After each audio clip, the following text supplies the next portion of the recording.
What's going on, everyone? Welcome to the 14th episode of the Crossroads, a weekly financial show for our generation. And for the listeners, welcome back to the Long Game Podcast. We got another special guest today, bringing on Adam Blumberg, the founder of Interaxis, the crypto education company, and the co-founder of the CDAA, the Certified Digital Asset Advisor designation. And he's taught me just about everything I know about crypto, and I'm really excited for this episode. But this could go in a million different directions. So before we dive in, let's kind of set the stage a little bit, give some context. So in your opinion, just kind of the first question, like, why does crypto exist right now? Like, what problems is it helping solve? Because I think kind of by starting with the why first, it helps people understand like the technical things a little bit more, because we just need to understand that it has real world impact. So let's just kind of start there. Like, why does it exist and what's it really helping? All right. Well, guys, thanks for having me on here. I really appreciate it. Honored to be on the lucky 14th episode of this. It's really important. It is really important, actually, to talk about why it exists, why crypto exists, because without going back to that basic building block, and Trey and I always go back to why this exists, why are we doing this? Without that, to the outside world, it looks like something that is, just speculative, something that I'm gambling with and I'm throwing some money on. And when a lot of people, whether they're advisors or investors, ask about what is crypto, you hear things like it's a digital gold or a store of value, without going back to, okay, why? Why do I need this? We have gold. Why do we need digital gold? We have stores of value. Why do we need this one? And going back to the beginning, keep in mind when Bitcoin was created, October 31st, 2008 was when the white paper was released. Think about where we were. It was 2008. It was the height of the financial crisis.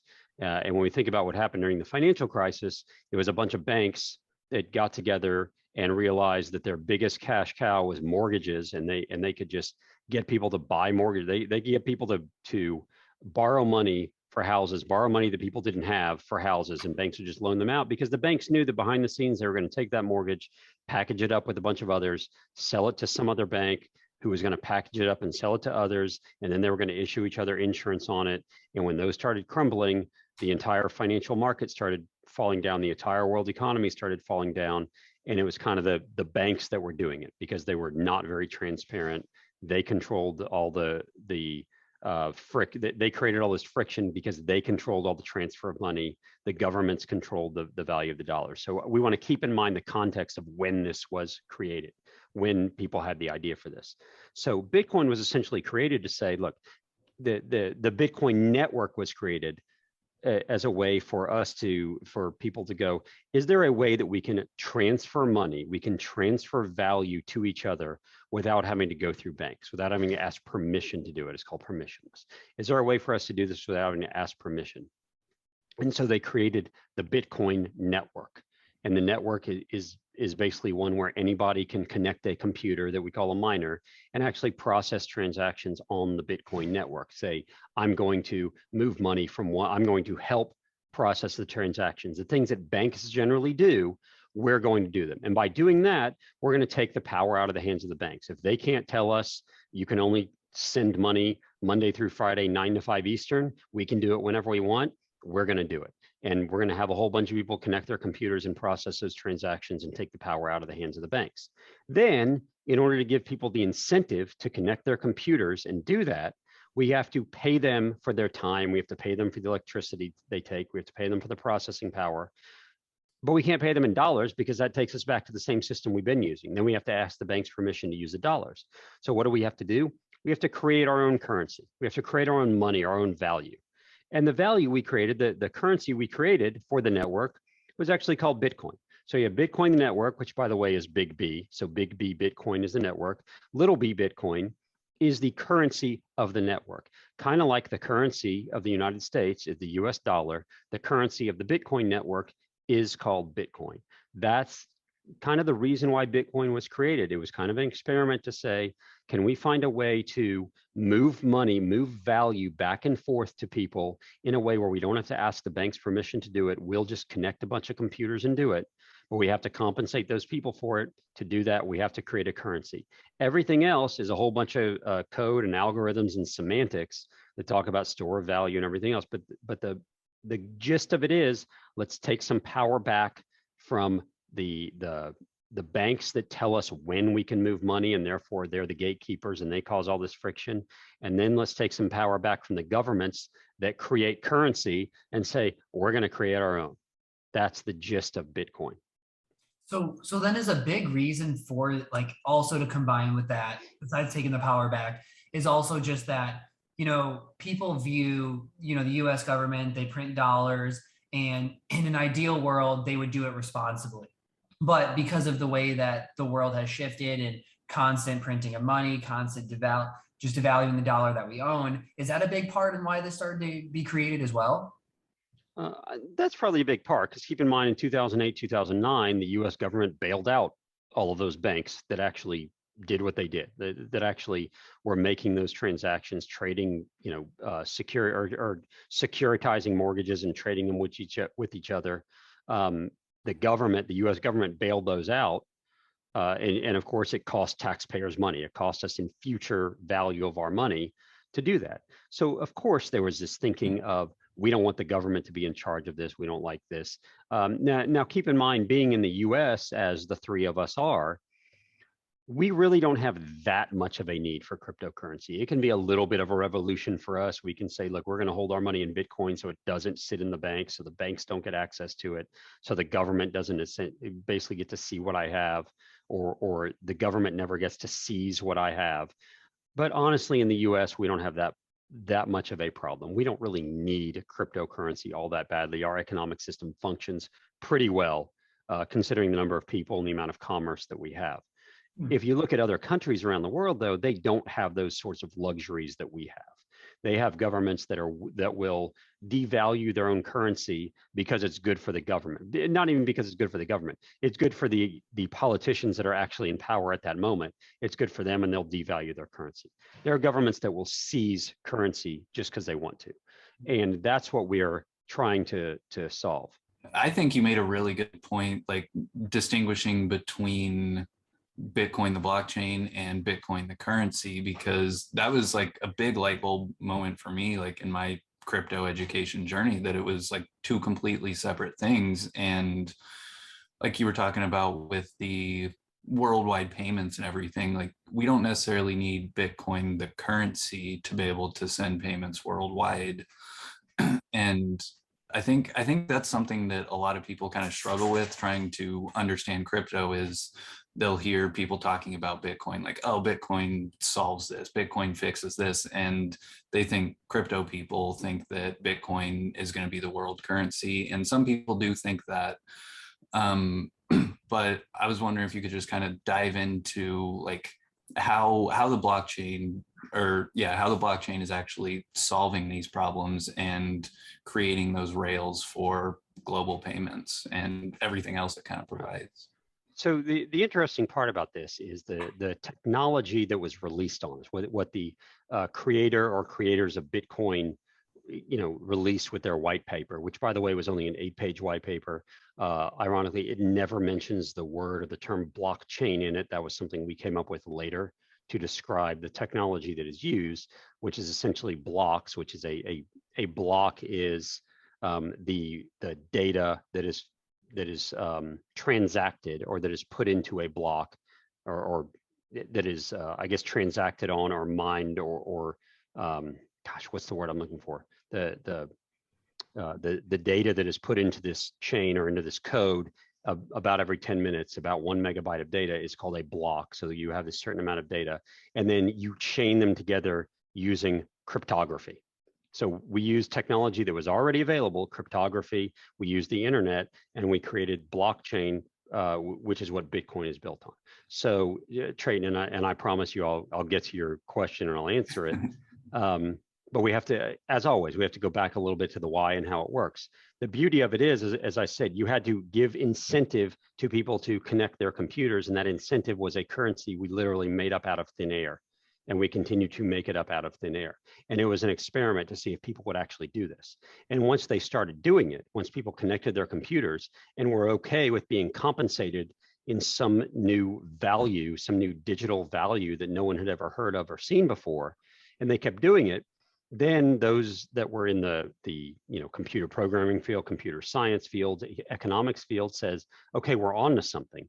We can start actually utilizing this technology where we take blocks of data, we chain them together cryptographically, we basically get people to randomly connect their computers, and we're going to compensate them with this currency that we're making up out of thin air, and they'll continue to do it. That's groundbreaking. That's a big deal. And that's when we got the proliferation of more blockchain technologies and different blockchains. So when you hear mention of things are on the blockchain, there is no the blockchain. There are several of them. Bitcoin is its own blockchain. Ethereum is its own blockchain. Cosmos is there are so many different blockchains out there. It's a technology kind of like Oracle server technology or Microsoft or SQL technology. It's different types of technology out there, so there are different blockchains. So what we found was we can keep track of data without having to be on a centralized server, because what you have is all these computers that are connected to each other are holding onto the data and processing the data, and we're giving them the incentive to do so, such that if my computer goes offline, the data is still stored on millions of other computers worldwide. And of course, because of the cryptography, it's private.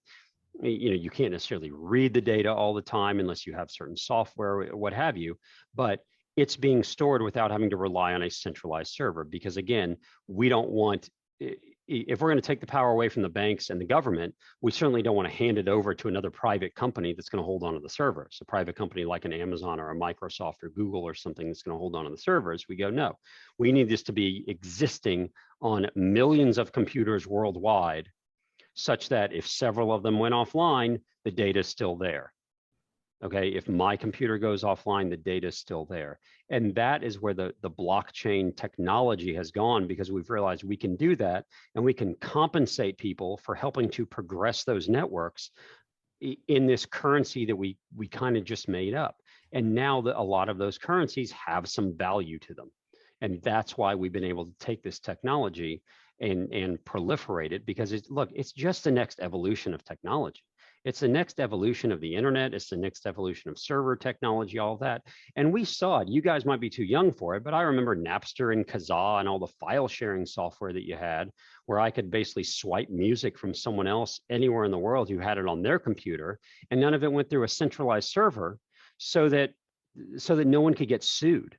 No one could get sued for sharing copyrighted music because they weren't technically putting it on a server and sharing it. They were just saying, look, I got this software on my computer, come check out what I have. And if you happen to copy it, so be it. That's not up for me to decide whether or not you can or can't do it.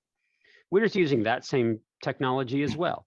We're just sharing stuff over and over and over and over again, but now we're doing it in a more structured way. And then we're wrapping a currency, we're wrapping something of value around it. And we're saying, this is how we're going to compensate you. And hopefully you have enough faith in the system, faith in this currency, that it will have value at some point. Lo and behold, we have exchanges and we have people who are willing to pay dollars for those currencies. And I feel like most people, it's just a super common objection to crypto is kind of like you were saying, like, we just made the currency out of thin air. And I don't think a lot of people also don't realize that the dollar isn't on the gold standard anymore. Like, there's nothing backing the dollar, and there's nothing really backing cryptocurrency either. So for someone who says that, like, why does crypto have value? Like, what makes any of the tokens more valuable than any other currency? Right. So look, anything has value because we say it has value, because someone's willing to pay for it, right? Gold is a pretty worthless metal, other than it looks pretty at one point it looked pretty in crowns, right? So kings and all those people wanted it, and now it looks pretty in jewelry, and now my wife likes gold. So That's why it has some sort of value. But other than that, it doesn't have value, except we decided at some point, we as humans said, this has value, and we're going to start, someone is going to store gold and issue you some sort of paper currency against the gold that they're storing for you. Right. And that's where gold started to have kind of its own value. The US dollar used to be backed by gold. So the US government had to have a whole bunch of gold in reserve, and for every bit of gold it had, it issued a dollar against it. Now we're not on the gold standard. The dollar is backed by the full faith and credit of the US government. They can print as much as they want, as they have been doing ad nauseum for the last, I would say for the last 13 years, but I mean, the last year and a half has been a little bit ridiculous, which is fine because we've needed it for COVID response, which is just what happens. And that's what governments do, is they respond to what's going on in their particular country or in the world at that time. That's kind of their job. And what cryptocurrency is, and the value behind it, is saying, look, we want some sort of currency that the people who like it say, we want some sort of currency that where it doesn't matter what's happening in any particular country or in the world for that matter, the code is the code. We're only going to have a certain number, right? Bitcoin says we're only going to ever have a certain number of Bitcoin, and therefore the value there is the number of Bitcoin versus the number of dollars. Now, again, you still have to have this idea of someone has to say it has value, because I can go create an atom token and say there's only 5 of these, so therefore they're worth $20 billion a piece. But that doesn't mean someone's going to pay $20 billion for the atom token. Bitcoin has gotten to the point where enough people have said, we think it has value, that now it just does. There's no other way to say it other than now it just does. Yeah, I think that's a really good answer then. I think it was a good question by Trayton, because I think that's a lot of people's hesitation is like, well, this is just some random currency that's backed by nothing. Why does it matter? And then you explain the whole dollar thing and they say, well, but that's backed by the US government, so it does. But then I like take the conversation the other way and say like, all right, think about like Pokemon cards or Yu-Gi-Oh cards or whatever. Like there is an extreme amount of value on the most scarce ones of those, because for some reason humans are tied to scarcity. So you have a Porsche that has hundreds of thousands of millions made, and then you have those model Porsches that have 7. And just because of the scarcity alone, people naturally say, wow, that's actually cooler. And we just kind of flock to things. And so it doesn't really have to be backed by anything. It has to be people want it. And because people want it, there is a value tied to it. But I get why that still scares some people. It's really hard because we're used to investing, because now we're talking about investment. And the problem here is Bitcoin can be seen as a currency, right? I can exchange it to you for something. I can directly give you Bitcoin for that TV you have sitting on a stand in your place there, right? I can give you a bit of Bitcoin for it, and we've decided it has value. But I can also hold Bitcoin as an asset, thinking it's going to go up in value. Most of the things we hold that we think are valuable have some sort of backing, whether it's a company that has some sort of cash flows, or a building that's physical and sits on a piece of land, which of course every bit of land is theoretically is scarce, right? Because this is the only piece of land just like this anywhere in the world. It's scarce. So we think of assets that we would invest in as having some value tied to it, whether it's income or whether, like you said, it is some bit of scarcity. There are plenty of people that will joke about things like baseball cards. I mean, I used to collect baseball cards, and they go, well, it's just a piece of cardboard with a picture on it. Why is it worth $100? Say, it's worth $100 because the dude is the MVP and he won the Triple Crown, and like it's his rookie card. It's the first one ever created for him. And that's why it's worth it, because someone else is willing to pay for it, because the guy whose picture it is did really well, and there aren't that many of them. And a lot of people want this card of this guy who's a really good player versus that other guy who's not a really good player. That's why it's worth something. But more than anything, it's worth something because someone else is willing to pay for it. So the question with something like Bitcoin is someone else willing to pay more for it, and not in a pyramid scheme kind of way, but in a way of saying, okay, we've all decided that Bitcoin has some sort of value to it. And there are people that are plowing their money into Bitcoin because they go, look, we're printing so many more dollars. We're not printing a whole lot more Bitcoin. Therefore, this is where I'm going to keep my dollars. And then you go, all right, is based on the fact that Bitcoin has a fixed supply, is there going to be more demand for it in the future or not? That Bitcoin's kind of the simplest one, except for the fact that as investors and even as financial advisors, we haven't been used to needing any sort of store of value for years because we haven't had inflation, right? We've had ridiculously low interest rates and no inflation for like 13 years. So we haven't even had to think about a store of value for a long time. And now all of a sudden we do. Yeah, I think that's a really good point, and almost kind of like perfectly transitions us into the last thing of like, how should someone even think about crypto if they've never really interacted with it before? Like if they listen to this episode, they're like, okay, I've never understood the technical side of it that much before. Now I'm kind of interested in it. Like how would someone even approach getting, like, if they just downloaded Gemini, they open it and there's all these things, like how do you even approach crypto in Look, general? well, yeah, and of course, we're not giving financial advice Yeah. and telling everyone what they should or shouldn't do.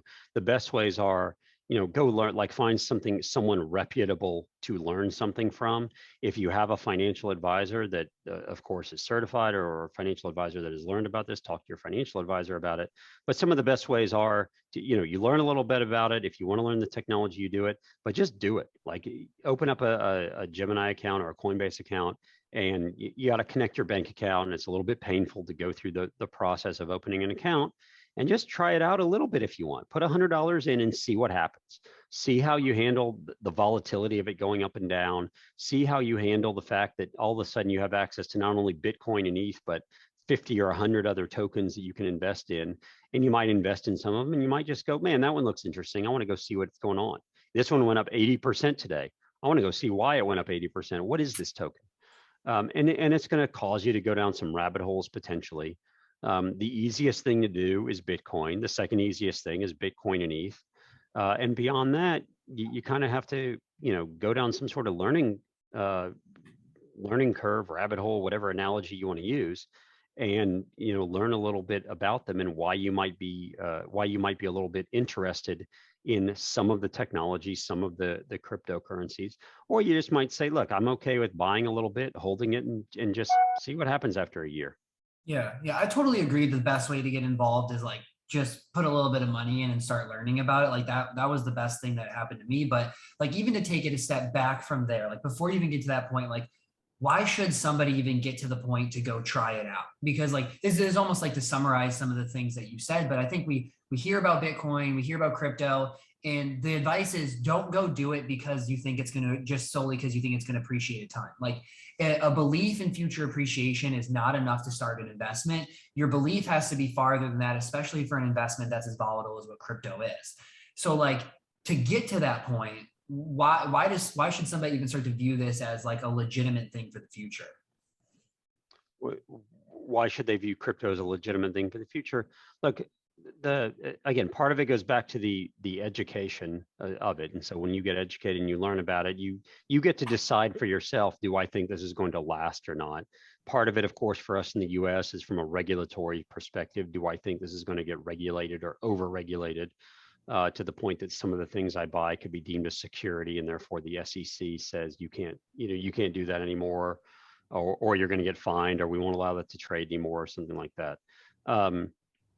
But the important thing is really to understand, one, what can you stomach? What can you handle? Know that this is still really early in crypto, and there are a lot of things that can go wrong. There's a lot of technology here that is completely new and different from anything we've used before for our finances. It's not totally new technology. It's the internet, it's cryptography, it's kind of putting the two together. However, it's not something we are used to from a financial perspective. It is, kind of more of a need for us to be diligent about our security. Like we've talked about, I'd say try it out, learn a little bit about it, decide if you want to go further down the rabbit hole, and then try out some more. And the best thing you can do is say, look, I'm willing to allocate some of my time and a little bit of my money to decide if I like doing this. And if you don't, then look, take your money back out, or just let it sit there for a while. I have plenty of friends who, bought some Bitcoin years ago and totally forgot about it. And then all of a sudden they're like, hey, I remember I put some Bitcoin in a BlockFi account 3 years ago, and I've been earning interest on it the whole time. And all of a sudden now I got a whole Bitcoin in there, and I'm going to go on vacation. I've done that. I have friends who have done that. So I think the important thing is decide what you're comfortable with from a time perspective and from a financial perspective. And as a lot of people say, just get off zero. Like try it out a little bit. And that's really the best way to learn about it. And you're going to get pretty surprised. And I would say to financial advisors, and Trayton, you know this pretty well, is once you start going down the road of learning about cryptocurrency and down this rabbit hole, you learn more about finance than you ever knew before. You learn more about finance than you did in college or in studying for a CFP or anything like that. You learn about how the real financial system is working and probably how it should work. And that's, probably where we'll get to at some point, on this conversation, maybe in a few weeks or something, but talking about all the inefficiencies in the financial system and how we can utilize this technology to take out some of those inefficiencies. And therefore that value accrues to those that are participating in the system. Yeah, I think that's a really good point. I think like, as you talk about, like you said, like Bitcoin's one, there's like Bitcoin, Ethereum, you go down the rabbit hole. Like I think one thing I want to plug here is like, I think people view Bitcoin and the price of Bitcoin as like, it's too expensive. Like, okay, Bitcoin is 65 or 50 and they like, it goes all over the place, but they're like, I can't afford a Bitcoin. And because this is still for beginners, like affording a Bitcoin doesn't matter. So I hear other people like, well, I'm going to go get into Ethereum because I could probably get to one Ethereum. But the number one doesn't really matter because they could, some people refer to Satoshis, or you could go to different numbers. And it's just like, it's a difference between comparing like, $1,000 bill and a $1 bill. Like it doesn't, the number one isn't the same between one Ethereum and one Bitcoin. Like that's not even a comparison game to make. You know what? It's really funny you mentioned that, because when I started investing in this, I actually did that. I looked at Coinbase, and this is back in 2017, and I was one of those advisors that said this is all crap and I don't believe in it, and I'm not going to do it. And then I finally went on a Coinbase and I was like, oh my gosh, there's 3 of these. That's crazy talk. I thought there was only Bitcoin. There's Bitcoin and Ethereum and Litecoin. And Bitcoin at the time was like $5,000, but Ethereum was $200. And I said, well, I'm going to buy the $200 one. Good choice. Right? Because well, at the time, my thinking, I understood at that point, and I'll say this here, and you guys know this, and hopefully some of the viewers or listeners of this will figure this out. You can buy, like Bitcoin can be broken up down to 8 decimal places. Yeah. So you can buy almost any denomination of Bitcoin. So if I put $500 in Coinbase or Gemini to buy Bitcoin, I'm buying $500 worth of Bitcoin, and it's going to be 0.000 something of Bitcoin, and that's okay. You can do that. And I bought ETH because it was $200, and I thought, well, if Bitcoin at one point was 200 and it went to 5,000, then surely ETH will do that as well. And it took a few years to get there, or to get pretty close, and I didn't realize that. But look, ETH went up right away, and I thought, man, I'm the greatest investor of all time. I'm going to be retired in like a year. This is so easy. Why isn't everyone doing this? And that was kind of a fallacy that I made, is that they're all going to approach the value of Bitcoin. And when you really get into it, you realize, okay, they each have their own valuation metrics. They each have their own reasons for why they should have value. They're not all Bitcoin that just is a limited supply versus the seemingly infinite supply of dollars. Some of them, like ETH, are utilized, are actually utility. Like they are utilized to actually process transactions. If I want to do something on the Ethereum network, I have to have ETH to do it. We even call it gas. It's the same as putting gas in your car. I have to have purchased ETH to do anything on the Ethereum network. So it has a different valuation structure. And that's one of those things that you learn about some of these cryptocurrencies, is there are different reasons why the values might go up and down. Yeah, no, that's awesome, because I just think so many young people now are like, or college kids are like, I got $100 to invest. Like, I can't really get anything of, any of the top ones. So I'm going to go look for one that's like 0.004 cents. And it's just like, that's a really, really tough game to play. Like, because the dollar denomination of what you get and what one is doesn't matter as much. Obviously the shorter, the like 0.001 has way more room to appreciate when the market cap's, a few million or something. But it's just like a dangerous game to play of just like throwing money into random cheap ones and hoping you found like Google in year one. Like that there's like what, 10,000 plus different coins today that you could do. Yeah, and look, there's some people that have made a great deal of wealth or some wealth in playing around with some of those like Doge and Shiba and all those. And yeah, that's fine. I understand them enough. I choose not to do that because to me, those are, those are memes and they're going up because people are trying to pump them up. And if you can catch them on the way up, that's great. They've probably hurt a lot more people than they've helped. Yeah. And that's my personal opinion. If you, the goal of these should not be to try to turn $100 into $1 million right on the outset. The goal is I want to look at this as an investment. So I'm going to do some of my research. I'm going to have investment theses. I'm going to figure out why I want to invest in some of these. I'm going to figure out what my allocation is going to be. And these sound like things where especially younger people might go, I don't want to do all that. That's for my dad. That's for my grandfather. That's what my financial advisor says. We're not talking about allocating. Come on, this is cryptocurrency. But if you want to look, if you want to be a big kid and you want to start investing some money and hopefully not lose it, this is what you do. You do some research and you figure out what things are worth. If you want to gamble, then go ahead to Vegas and you can gamble. And I love gambling too. And I'll throw money on the dice table all day. This to me is not it. This is I want to learn about it. Look, I've taken chances on some of those tokens as well. Part of it is because I know the people that are creating them and I have some belief in them. I've lost some money on things like NFTs.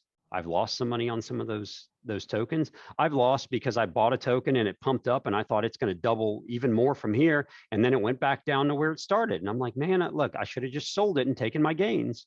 Yeah. And you learn those things along the way too. You learn about like, oh, I'm going to be happy with doubling my money. I'm going to be happy with that. If it goes up from there, that's fine, but I'm cool with doubling my money. Yeah. I think that's such an important point though, of like viewing, I think some people go into crypto and they go into it as like day traders versus like how I view crypto, which I mean, everybody can do what they want to do, but I view regular investing, this like long-term approach. What do I believe in? What do I think in 2030 is still going to be a great investment and beyond? And I want to align my money that way. And so then when I go invest in crypto, I'm investing in the ones that I think in 2030 and beyond are still going to exist, still going to have market value. And they're going to be something that, maybe future things can be built on. Not to say that the other route is wrong, but the other route is way harder because all of those things that you just thought about, like if I buy Bitcoin, I think 10 years from now, it's going to be a great investment. I still won't want to sell. Then the ebbs and flows don't matter to me. But if I'm somebody that's like, I'm trying to make as much money this year, let's see what happens. Like every single price change is, do I sell? What do I do? And that's a lot to be thinking through. And that really leads to a lot of anxiety around your finances. It leads to a tremendous amount of anxiety. I can attest to very well, especially because these are traded 24/7, 365. Yeah. So this never stops. When I first started doing this, I had my phone next to my bed and I'd wake up at 1 a.m. because my kid screamed or something. And before I'd go in her room, I would check Coinbase. Like that's what I do. And I'd be like, man, I'm killing it. Oh no, my daughter's crying. Like it was like that. Buy her nanny, that's fine. Yeah, like I joke all the time. My wife accused me of having an affair because I stared at my phone all the time and I just disappear for like 30 minutes at a time. And what I was doing was trading cryptocurrency and I wasn't telling her I was trading cryptocurrency. And so she said, are you having an affair? And I said, why? She's like, you're staring at your phone all the time. It would have sounded a lot cooler if you were actually just cheating, not well, trading digital currency. I thought about that a little bit. I was like, you know what? Like there's therapy for that. There's not therapy for, look, I invested some of our money in this fake internet money and I'm trading it 24/7. Like there's therapy for the, affair thing. Anyway, there's not therapy for cryptocurrency. There should be, but you kind of learn, things like an investment thesis. And even if you say, look, I haven't done my research and this is maybe not a 10-year token, but you go into it with kind of a game plan and you go, look, if this doubles in 2 days, I'm okay getting out. Like you're not going to go broke doubling your money every few days. And you also have to go, all right, if this goes down to a certain point, I'm also getting out. Or if this goes down to a certain point, I'm staying in, and not because everyone on the internet and everyone on Twitter is talking about diamond hands and all the words they use, but I believe in it. And I've had some absolute horror stories of tokens that I got out of because I was scared And it turns out they shot up after that. I mean, my worst is probably I had 1,000 shares of Solana that I sold at $1.20. Oh, It's currently what, like $250 now. I had 1,000 of them that I bought for $1 and sold for $1.20. Look, 20% is pretty good, right? I made that probably in a month. That's a pretty good return. It's not 2,000%. It's not, I would have had $250,000 right now in that. Like, I have I have some of, I have several of those, and I've had to live through that. And so, what I would tell people is kind of have an idea of when you're in and when you're out and how much you believe in it. And therefore you'll feel much better. It'll take away some of the anxiety, because as you said, these things trade all the time. You don't want to have that level of anxiety. You don't want to put that much money in until you're comfortable with it. And unless you're really good at trading, you probably don't want to trade them because because you're not going to know what you're doing. You're going to get too emotional. There are very, very few people that are really, really good at trading over a long period of time. I have some friends who got into trading last year where there was mainly in equities, and they thought they were killing it. And I have a buddy who made $1 million last year trading equities, and then he lost it all just that quickly because he thought he was so good at it. And then the position size got bigger, and then he lost it all. The same thing will happen. Look, as much as you're going to see other people making a whole lot of money in this, it's still early. If investing a little bit now is what gets you to learn about it, and hey, maybe it gets you into the business. Maybe it gets you into the kind of like the Web3, crypto, NFT, DAO, DeFi business, because you get so interested that you go, look, I really want to learn this. Then that's a win. That's awesome if you got into it because you invested a little bit. Don't think that crypto and DeFi and all that, it's only there for you to invest some money, and that's the only way you can make anything. You can make money by going, look, I believe in this so much that I want to go work for a company that does this.